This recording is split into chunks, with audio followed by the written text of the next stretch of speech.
Friends ఇది 2025 సంబంధించిన Honda Activa H smart variant అని చెప్పొచ్చు. దీంట్లో రెండు వేరియంట్స్ అనేవి అవైలబిలిటీ తీసుకొచ్చారు. ఒకటి డీలక్స్ వేరియంట్ అండ్ ఇంకొకటి H smart variant. Deluxe variant కనుక మీరు తీసుకుంటే దాంట్లో నార్మల్ కీ అయితే ఉంటుంది. ఒకవేళ మీరు హెచ్ స్మార్ట్ వేరియంట్ కనుక తీసుకుంటే దీంట్లో మనకి ఫ్యాబ్ కీ అనేది ప్రొవైడ్ చేస్తున్నారు. లైక్ ఏంటంటే మనకి కార్స్ లో ఉంటుంది కదా, సో ఆ టైప్ ఆఫ్ మనకి స్మార్ట్ కీ మనకి దీంట్లో అయితే ప్రొవైడ్ చేస్తున్నారు. అలాగే దీంట్లో 4.2 ఇంచెస్ కలర్ కన్సోల్ తో రావడం వల్ల దీంట్లో మనకి లాట్ ఆఫ్ ఫీచర్స్ అనేవి దీంట్లో అయితే ప్రొవైడ్ చేస్తున్నారు. హెడ్ లైట్ కూడా మనకి ఎల్ఈడి కి అప్గ్రేడ్ చేస్తూ మనకి దీని అయితే డిజైన్ చేశారని చెప్పొచ్చు. అలాగే ఫ్రంట్ సెక్షన్ లో మనకి 190 డిస్క్ బ్రేక్ ఇవ్వడం వల్ల మనకి బెటర్ బ్రేకింగ్ అయితే ఉంటుంది.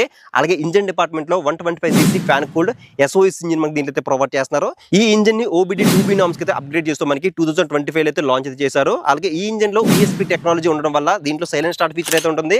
అలాగే ఐడియల్ స్టార్ట్ సిస్టమ్ తో మనకి రావడం అయితే జరుగుతుంది. దీంట్లో 5.3 లీటర్స్ ట్యాంక్ అనేది ప్రొవైడ్ చేస్తున్నారు. మైలేజ్ గురించి మాట్లాడుకుంటే 45 నుంచి 47 కిలోమీటర్స్ మధ్యలో రావడం జరుగుతుంది. ఇక దీని యొక్క ప్రైస్ గురించి మాట్లాడుకుంటే దీని యొక్క ఎక్స్ షోరూమ్ ప్రైస్ అనేది 1,03,000 రూపీస్ అయితే ఉంది. అలాగే ఆన్ రోడ్ గురించి మాట్లాడుకుంటే 1,23,000 బడ్జెట్ లో రావడం జరుగుతుంది అప్రాక్సిమేట్లీ.